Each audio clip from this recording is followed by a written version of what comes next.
자, 2장 41절을 보십시오. 그 말을 받은 사람들이 세례를 받음에 이날의 신도의 수가 3천이나 더하더라. 아멘. 3장으로 넘어가면 베드로와 요한이 날 때부터 걷지 못하는 사람을 예수님의 이름으로 걷게 하는 기적이 나옵니다. 이 놀라운 사건의 와중에서 베드로와 다른 사도들이 복음의 말씀을 전합니다. 이 말씀을 듣고 믿게 된 사람이 남자만도 약 5천 명이나 되었습니다. 사도행전 4장 4절 말씀을 들어보십시오. 말씀을 들은 사람 중에 믿는 자가 많으니 남자의 수가 약 5천이나 되었더라. 아멘. 사도행전은 계속해서 쭉 예루살렘 교회 공동체에 사람들이 몰려드는 상황을 전해주고 있습니다.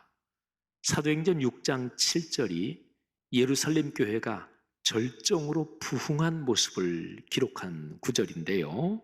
이 6장 7절까지 이어지는 몇 구절을 더 보겠습니다. 이제 1장과 2장 그리고 3장, 4장은 살펴봤죠. 자, 5장 16절 예루살렘 부근의 수많은 사람들도 모여 병든 사람과 더러운 귀신에게 괴로움을 받는 사람을 데리고 와서 다 나음을 얻으니라. 6장 1절 전반부 그때의 제자가 더 많아졌는데 그리고 6장 7절 하나님의 말씀이 점점 왕성하여 예루살렘에 있는 제자의 수가 더 심히 많아지고 허다한 제사장의 무리도 이 도에 복종하니라. 아멘. 참 매력적인 상황입니다. 특히 목회자들이 관심을 가질 수밖에 없는 그런 내용들이지요. 교세라고 할 때는 그 핵심이 사람 수의 증가, 그에 따른 재정의 증가, 그리고 그와 연관된 어떤 영향력 이런 것들이지요. 이런 것은 목회 현장에서 아주 실질적인 과제입니다. 목회자와 더불어 교회를 섬기며 이끌어 가시는 장로님들, 다른 지도자들에게도 마찬가지입니다. 교회는 2000년 역사의 초기부터 거룩한 확장을 지속적으로 경험해 왔습니다. 그리고 이 거룩한 확장, 이 점은 교회의 본질과 연관해서 매우 중요합니다.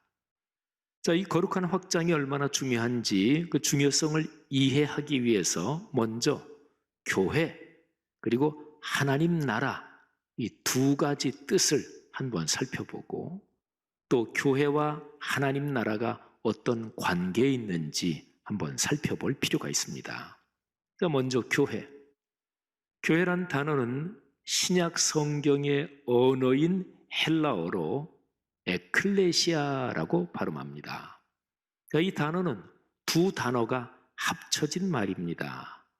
어디에서부터 밖으로 라는 뜻의 에크 이 단어하고 그리고 부르다 또는 불러내다 이런 단어를 가진 뜻을 가진 칼레오 이 두 단어가 합쳐진 말입니다.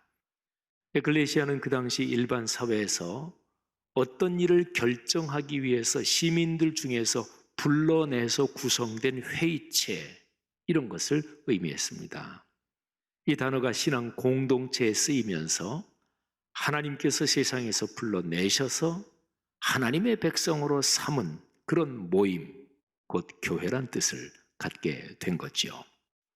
자, 두 번째 단어, 하나님 나라, 헬라어로 바실레이아라고 발음합니다. 이 바실레이아는 주권적인 다스림, 통치 또는 왕이 다스리는 통치, 또 왕이 다스리는 통치하고 연관된 그 지역, 장소 이런 것을 가리키는 말입니다. 하나님께서 당신의 거룩하신 말씀으로 통치하시는 그 영역, 그거를 바실레이아 이렇게 말합니다. 하나님의 주권적인 통치가 작동하는 영역이니까 그러니까 그분의 나라, 하나님의 나라인 거죠. 자, 그러면 교회와 하나님 나라의 뜻은 살펴봤고 이 둘이 어떤 관계를 가지고 있을까요? 자, 먼저요. 교회와 하나님 나라가 동일하지 않다. 이것을 꼭 기억해야 합니다. 2000년 교회 역사에서는 이 세상에 존재하는 교회가 하나님 나라와 똑같다. 이렇게 생각했던 때들이 있었습니다. 그런데 그럴 때마다 교회는 교만해졌고 또 교조적인 교리로서 사람들을 억압하는 종교 독재에 빠졌습니다. 그러니까 교회, 하나님 나라 두 개는 동일한 것은 아닙니다. 그러나 다른 한편으로 교회와 하나님 나라는 결코 뗄 수 없이 연관되어 있습니다. 교회의 사역에서 하나님의 나라가 이미 살아 움직이고 있습니다. 그리고 하나님은 교회를 통하여 하나님의 나라를 세워가십니다. 두 개가 연관이 있는 거지요. 교회는 현실적으로 불완전합니다. 그러나 하나님의 나라는 그 본질상 완전한 하나님의 통치 안에 있습니다. 그러니까 교회는요, 자신 안에서 이미 작동하고 있는 하나님 나라를 품고 그리고 그 하나님 나라의 완성을 향해서 계속 걸어가는 순례자, 이게 교회입니다. 그러니까 하나님의 나라는 교회 안에서 이미 시작됐습니다. 그러나 아직 이 세상에서는 완성되지 않았습니다. 이미 시작됐고 이미 작동하고 있고 그러나 아직 완성되지는 않은 그 하나님 나라를 향해서 계속 순례길을 걸어가는 공동체가 바로 교회라는 거죠. 하나님의 나라는 사복음서 또는 신약 성경에 여러 가지로 표현되어 있습니다. 천국이라고도 표현되어 있고 또 하늘나라, 또 이미 말씀드린 하나님 나라, 이렇게 여러 가지로 표현되어 있습니다. 예수님께서는 하나님 나라에 관하여 여러 가지 비유를 말씀하셨습니다. 그 중에서 겨자씨의 비유가 유명하죠. 이 비유에, 겨자씨의 비유에 거룩한 확장, 그러니까 하나님의 나라 확장된다, 하나님의 나라는 성장한다, 이런 주제가 나옵니다. 마가복음 4장 30절부터 32절 겨자씨의 비유를 제가 읽어드리겠습니다. 또 이르시되, 예수님이 말씀하시는 거죠. 우리가 하나님의 나라를 어떻게 비교하며 또 무슨 비유로 나타낼까? 겨자씨 한 알과 같으니 땅에 심길 때에는 땅 위에 모든 씨보다 작은 것이로되 심긴 후에는 자라서 모든 풀보다 커지며 큰 가지를 내나니 공중의 새들이 그 그늘에 깃들일 만큼 되느니라. 아멘. 자, 이 비유에 여러 가지 가르침이 들어 있습니다. 그런데 얼른 눈에 들어오는 것이 거룩한 확장입니다. 겨자씨는 좁쌀 정도만 합니다. 아주 작죠. 근데 이게 자라면 한 4m, 5m 정도까지의 나무로 성장합니다. 그러니까 겨자씨, 그리고 4, 5m나 되는 겨자씨 나무, 이 사이에는 엄청나게 큰 차이가 존재하지요. 네, 하나님의 나라가 그렇다는 거예요. 하나님의 나라는 본질상 늘 확장하고 자라고 영향력을 확대해 갑니다. 그 이유가 중요한데요. 그 이유는 하나님의 나라 그 안에 있는 복음의 말씀 때문에 그렇습니다. 이 말씀이 중요합니다. 이 말씀이 무엇이길래 이 말씀 때문에 하나님의 나라가 늘 성장하고 확장하고 그리고 영향력을 확대해가는 것일까요? 요한복음 1장의 가르침을 보면 말씀은 하나님 자신입니다. 이 말씀이 세상을 비추는 참 빛입니다. 말씀이 모든 생명의 근원이며 아니 생명 자체입니다. 그리고 이 말씀이 사람이 되셨습니다. 예수 그리스도시지요. 자, 하나님의 나라 그리고 교회, 이 두 개에서 말씀이 그 심장이며 중심입니다. 하나님의 나라는 물론이고 하나님 나라를 향하여 순례하는 교회도 말씀 안에 있는 거룩한 확장성 때문에 지속적으로 확장해 가고 성장해 가는 거지요. 자, 그런데 이렇게 확장하고 성장하는 동기와 방법을 살펴볼 필요가 있습니다. 왜 확장하느냐? 동기가 뭐냐? 이 동기하고요. 그리고 그렇게 확장하고 성장하는 방법이 뭐냐? 이 두 개를 살펴봐야 합니다. 자, 먼저 확장과 성장의 동기입니다. 세속주의적인 사고방식에서, 그러니까 통상적으로 이 사회 세상에서 어떤 일을 하든지 또는 어떤 상황에서 더 확장해야 되겠다, 성장해야 되겠다, 그럴 때 이런 일반적인 삶에서 그 동기는 무엇일까요?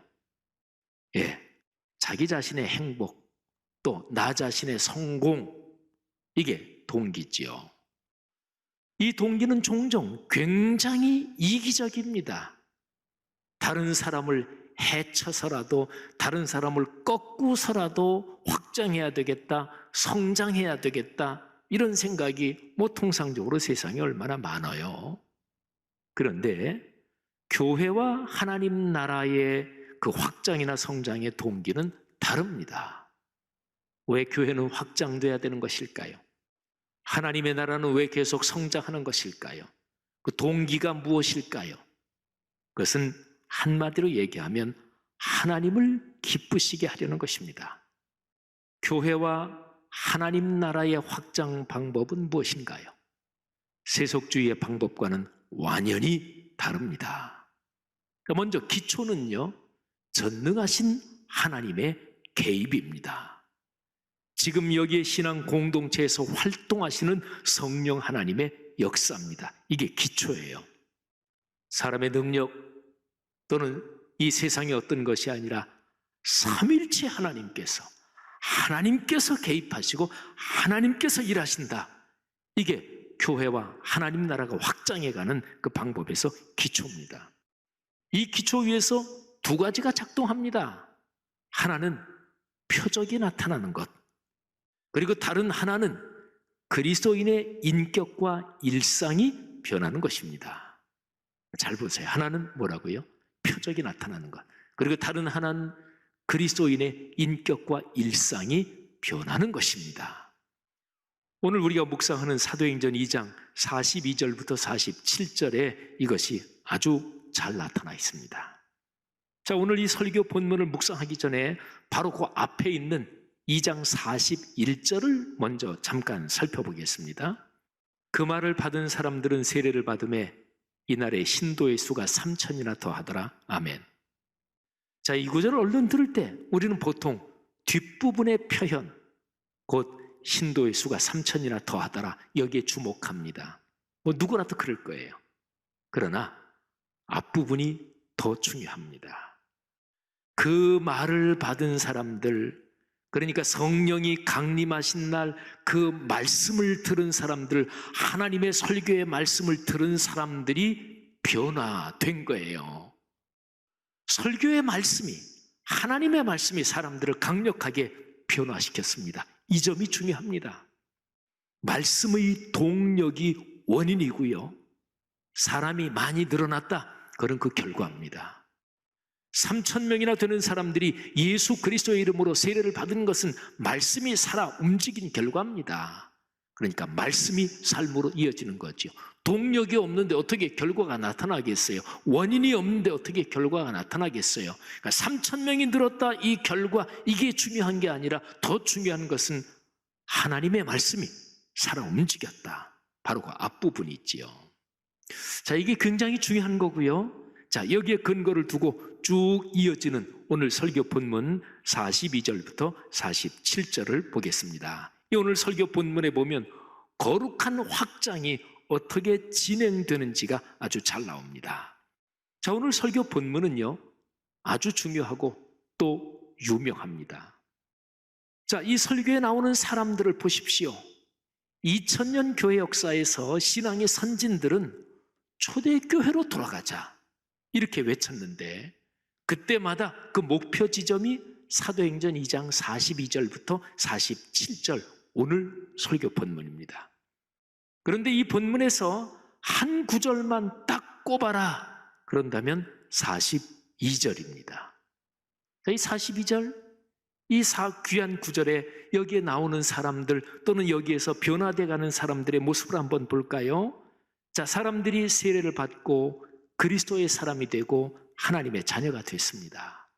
그러니까 영원히 죽을 영벌로 들어갈 악한 영에 사로잡힌 그런 상황에서 하나님의 자녀가 됐으니까 신분이 변화된 거죠. 그런데 이것은 변화의 출발점 시작입니다. 자, 이제부터 정신의 가치관과 세계관이 변합니다. 이게 속사람의 변화, 다른 말로 인격의 변화입니다. 자, 그 다음에 이어지는 게 속이 변하니까 겉사람도 변하지요. 이거를 일상의 변화라고 말하지요. 제가 너무나 자주 쓰는 말이죠. 인격과 일상의 변화, 속사람의 변화와 겉사람의 변화. 자, 그런 변화의 본디 동력이 42절에 세 가지로 기록되어 있습니다. 42절, 그들이 사도의 가르침을 받아 서로 교제하고 떡을 떼며 오로지 기도하기를 힘쓰니라. 자, 변화의 동력이 세 가지입니다. 첫 번째가 하나님의 말씀입니다. 그들이 사도의 가르침을 받았다. 하나님의 말씀을 배우고 여기에 굳게 섰습니다.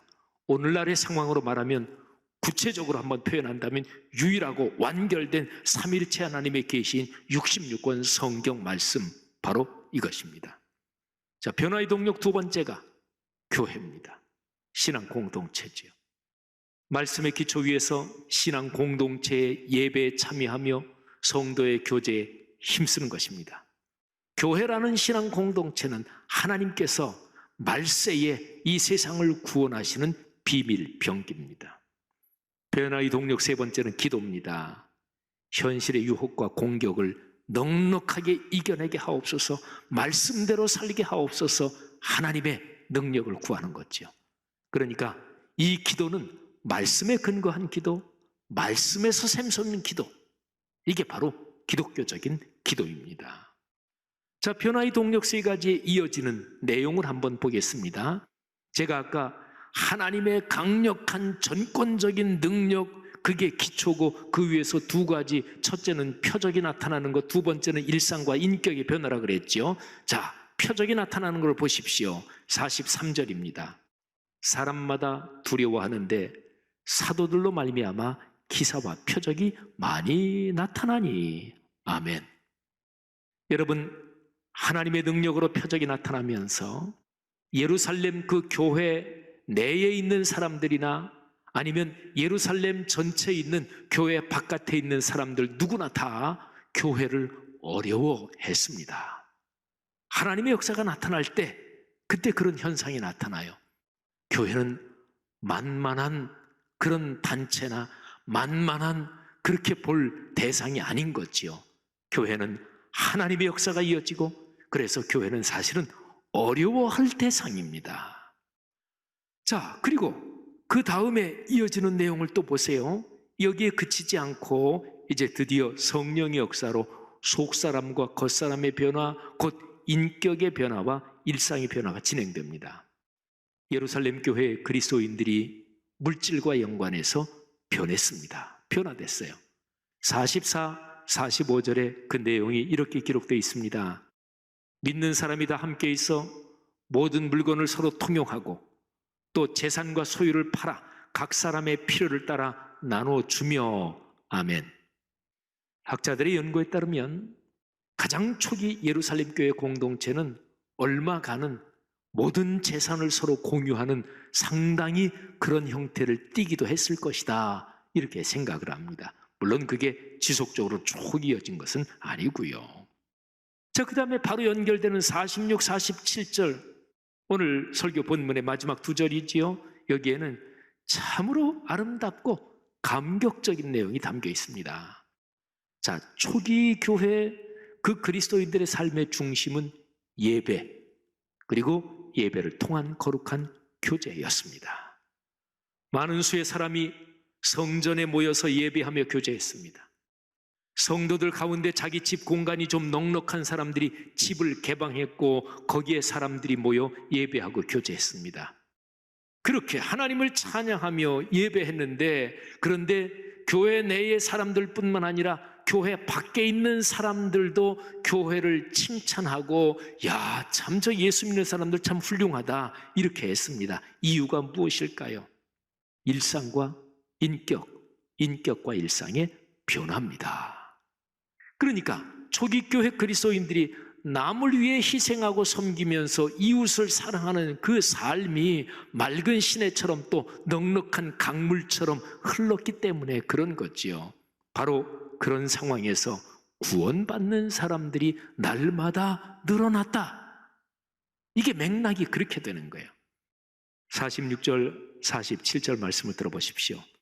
날마다 마음을 같이하여 성전에 모이기를 힘쓰고 집에서 떡을 떼며 기쁨과 순전한 마음으로 음식을 먹고 하나님을 찬미하며 또 온 백성에게 칭송을 받으니 주께서 구원받는 사람을 날마다 더하게 하시니라. 아멘.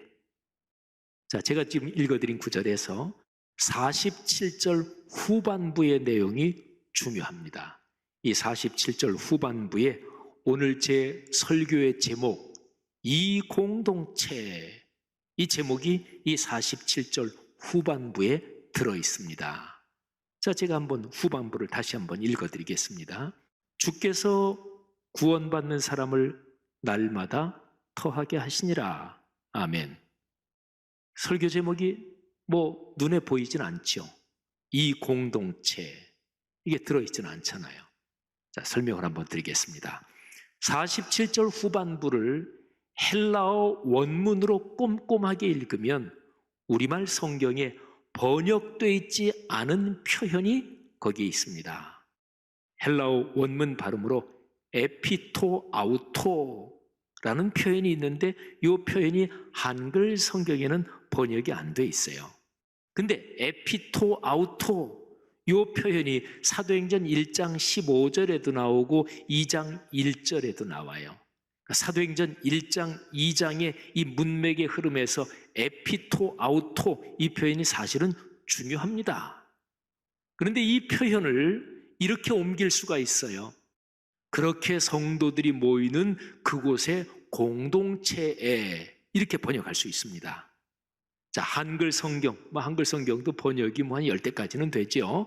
한글 성경 중에서는 바른 성경이라고 있는데 이 바른 성경이 이 47절 후반부를 잘 번역했어요. 에피토아우토를 번역했어요.